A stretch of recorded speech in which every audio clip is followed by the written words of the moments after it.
Assalamualaikum warahmatullahi wabarakatuh. Kembali lagi bersama saya Farah Tifa Aditya dan rekan saya Alik Anugraha. Ya, selama 30 menit ke depan akan menemani Anda dengan cerita-cerita menarik di sepak bola hanya di propaganda program sepak bola. Untuk Anda. Mantap sekali. Kak, di episode minggu lalu, Betul. mungkin Eka ingat kalau kita ngebahas soal latar belakang pemilik Para klub pemilik, Premier League. Betul.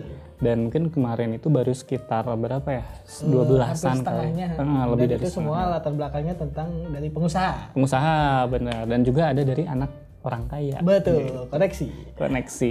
Dan yang sekarang ini, kami ini akan ngebahas soal para pemilik Premier League yang latar belakangnya dari uang haram. Waduh, agak berat nih ya. Agak berat. Tapi haram ini itu menurut perspektif Islam Oke. gitu. Kalau menurut perspektif Alika gimana? Nah, ini saya mau lurusin nih. Iya, betul. Kalau dari baca skripnya tadi, ini kesannya saya bukan orang Islam soalnya. Kalau orang tua saya nonton gimana? Iya, Tapi padahal emang ini kan emang dari agama kita emang belinya haram. Haram. Tapi kalau di luar negeri, di kebudayaan lain mungkin bisa jadi enggak. gak apa-apa gitu. Dan kalau menurut saya ketika udah masuk ke industri sebenarnya ya halal-halal aja. Oh, Jadi gitu. kayak misalnya ini satu klub ini uangnya dari uang haram, apakah mendukung klubnya juga jadi haram? Oh gitu. Jadi Kita nggak bisa menggeneralisir itu ya. Nggak bisa sih, karena kalau menurut saya kalau kalian tetap ngefans klub itu mah ya sebenarnya Nggak masalah. oke-oke aja. Oke.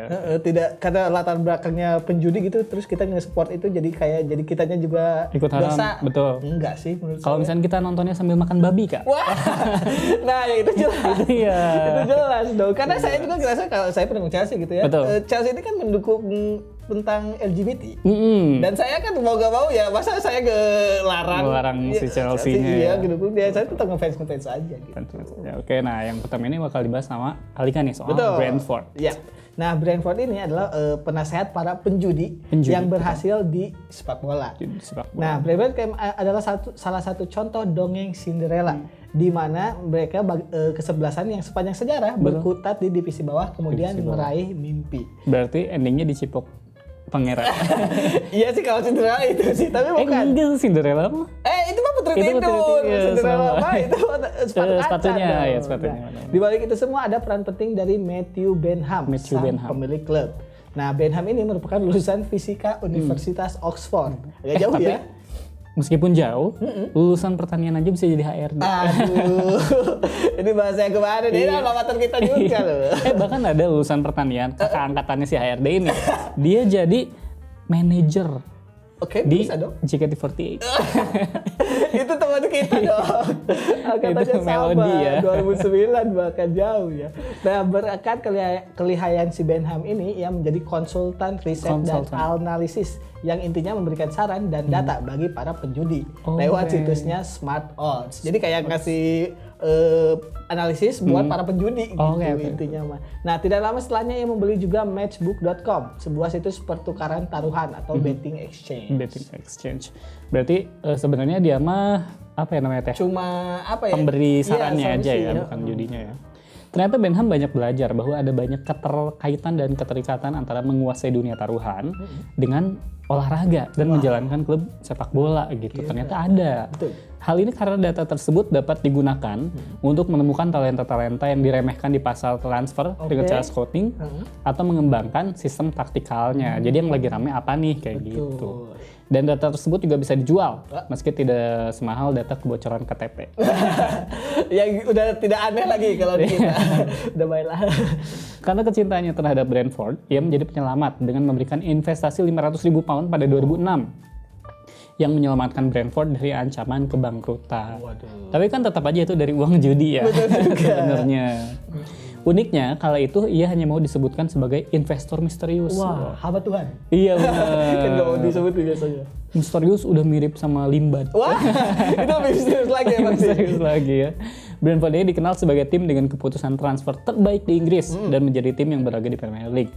Selain Brentford, Matt Benham juga memiliki saham di FC Midtjylland, klub Superliga Denmark yang juga punya reputasi sebagai moneyball-nya sepak bola Kak gitu. Berikutnya ada Brighton Hove Albion yang mana penjudi ulung yang pandai berinvestasi. Ini mah penjudinya ya. Iya, kalau tadi kan cuma Ngasih saran. ngasih saran. Kalau ada yang tak menyukai lagu Judi dari Roma Judi. Irama, mungkin Tony Bloom adalah salah satu orangnya. karena terbukti ia mematahkan anggapan kalau berjudi itu hanya akan mendatangkan kemiskinan. Kalau dari lagu itu juga kan emang ujung-ujungnya tidak akan punya kisah positif lah. Benar, kalau berjudi itu benar-benar. Nah, Tony Bloom, sang pemilik Brighton ini mendapatkan untung besar dari menjadi penjudi profesional dan dia adalah pemain poker profesional. Emang pemain poker Betul, profesional. jadi penjudinya bukan judi slot Zeus ya. Iya, emang jago banget levelnya. Emang ada ilmunya beda. juga. Nah, ia itu banyak berjudi untuk pasar Asia. Kemudian sempat mendirikan rumah judi dan usaha properti. Asalnya tuh mau mendirikan rumah boneka. Wah, Tapi takut ada setannya kan. dan udah ada. Iya, udah terbukti nih. Bukannya bikin senang malah bikin Serem takut. kan? Emang kalian pikir rumah boneka yang gerak-gerak sendiri itu pakai mesin? Ada. Itu tuh ada jinnya. Atau kayak itu perdagangan orang, sebenarnya itu orang asli. Di dalamnya adaan ya. Mengerikan. Nah, namun kekayaannya ini melesat drastis ketika ia mendirikan Star Lizard, di mana itu adalah firma spesialis analisis dan saran bagi para penjudi. Sama ini kayak sama yang kayak tadi, si si Benham. Benham ya. Betul. Nah, karena kecintaannya pada Brighton, klub yang ia cintai sejak kecil, Bloom menginvestasikan 360 juta pound dari kantongnya sendiri untuk mengambil alih klub pada 2012. Ini gede banget dibandingkan tadi cuma 500 ribu pound ya, karena Kecil si membantu. Brentford itu. Benar. Sejak saat itu Brighton bertumbuh perlahan dengan stadion baru, fasilitas latihan yang modern, dan memiliki salah satu akademi terbaik di Inggris. Meskipun akademinya masih kalah sama akademi dangdut Indosiar. Akademi bola lain dong, kenapa jadi akademi dangdut? Ya cobain aja Tapi Kak, emang kalah akademi sih. Brighton disuruh nyanyi dangdut. Betul, So, gak akan bisa. diaduin. Gak mungkin bisa nerbitin kayak Jirayu. Bener, gak akan mungkin bisa. Gak mungkin orang Thailand tiba-tiba sukses. Nasar mah Dasar TPI, bukan akademi TPI ya, dong. Iya, KDI, TPI. KDI, benar, bukan. Lesti dia. Lesti Iya, benar. akademi Iya, Jakarta. Lesti sekarang kan dipukulin. Gak jauh beda nontonnya. Mau dilempar bola biliar. Kenapa malah jadi yang gagal ya? Jangan berhasil dong. Hal yang juga menarik adalah pemilik Brentford yaitu Matt Benham. Dulunya tuh ternyata pernah kerja sama si Tony Bloom, Kak. Keren. Sebelum mendirikan perusahaan analisis judi sendiri. Dan ini mungkin yang dimaksud sebagai harta yang tidak pernah habis adalah ilmu. Gitu. Jadi Tony penting Bloom kan ilmunya. Iya, yang penting ilmunya. Bloom ini ngasih ilmu kepada si Benham tadi. Berkat kepiawaian dan sumber daya yang dimiliki pria berusia 53 tahun tersebut, kini Brighton memiliki strategi transfer paling brilian. Contohnya mendatangkan Moses Caicedo dan Kaoru Mitoma, serta mampu bermain di kompetisi Eropa di musim ini, Kak. Keren banget. Literally gerakan perjudi tuh.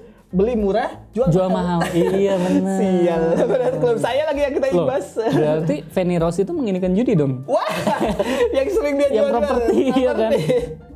Belinya murah, dijualnya mahal. Aduh, gini banget. Nah, berikutnya ada West Ham United. West Ham Nah, United. yang ini mungkin harapnya beda lagi. Beda. Soalnya ini majalah dewasa, mainan dewasa, dan juga properti. Nah, West Ham adalah usaha patungan sepak bola antara David Gold dan juga David Sullivan. Berarti dia ini ya pemahat Kenapa dong? patungan? Wah, bukan, ini patungan kerjasama dong. Nah, kedua pria ini memiliki Birmingham City antara 1993 dan juga 2009. Akhirnya mereka menjualnya ke pengusaha Hong Kong waktu itu, yang bernama Carson Yeung. Nah, dua ini kemudian memilih sebagai direktur pelaksana mereka Karen Brady, yang saat itu baru berusia 23 tahun. Nah, si Brady ini mengikuti duo David itu ke West Ham. Nah, apakah bisnis yang menghasilkan uang bagi Sullivan dan Gold ini? Nah, Sullivan ternyata dikenal publik sebagai produsen foto porno. Astagfirullah. Majalah dewasa hingga memiliki dan juga memproduksi film dewasa. Punya apa namanya production house. Betul, yang sering ada di situs-situs online itu.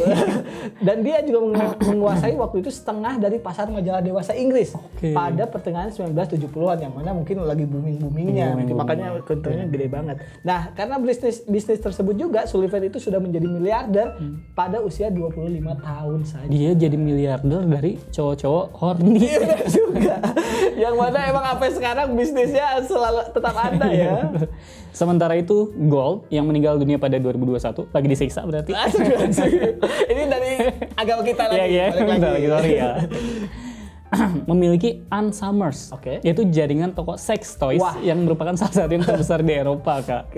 Keduanya menjadi mitra dan meluncurkan Sunday Sport, sebuah tabloid yang terkenal dengan foto-foto model topless. Waduh. Ini pas lebaran tuh pasti laku banget. Kenapa? Foto topless. Toplessnya buat kue lebaran ya. Aduh. Walaupun kini Sullivan lebih banyak mendapatkan pundi-pundi dari bisnis properti sebenarnya. Pada November 2021, Gold dan Sullivan mengumumkan bahwa mereka telah menjual 27% saham klub ke nama baru yaitu Daniel Kretinsky. Pengusaha dan lawyer asal Ceko tersebut dikenal berkat kepemilikannya di EPH, pemilik perusahaan energi terbesar di Eropa Tengah gitu. Keren juga. Harusnya si Gold tuh nggak usah bisnis yang haram-haram lah. Kenapa? Udah jelas dia tuh harusnya bisnisnya tuh jual beli emas. Benar juga sesuai namanya. Iya, sesuai namanya Mas Gold. Pegadaian tuh lagi banyak banget padahal.